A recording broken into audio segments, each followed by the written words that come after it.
follow up on that? Though? Sure. You just told us that it was Bashar al-Assad who created the conditions that have enabled an organization like ISIS to occupy the space that it now does. And by making that assertion, it seems to me you have placed yourself at odds with President Obama, who has suggested that ISIS's current prominence is a byproduct of the Iraq War. And so I just want to give you an opportunity to clarify what you're saying and whether you believe it is Bashar al-Assad that has nurtured the growth of ISIS or whether it was George Bush and Dick Cheney. We've long said that ISIL's growth is a function, at least in Syria, and I've said this many, many times, Secretary Kerry said this many times, is a function of the conditions that Bashar al-Assad has established inside his country.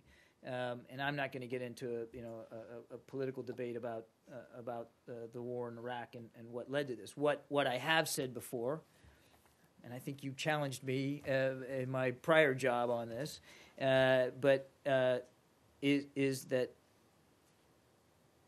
one thing that did not help the situation in Iraq was the degree to which Prime Minister Maliki let his military go, not properly resourced, not properly led. And so when ISIL stormed across that border into Mosul, the door was partially open because Iraq had not invested in the capabilities that they were left with in 2011 when we left Iraq. We left an Iraqi security force that was competent and capable to the threat at the time.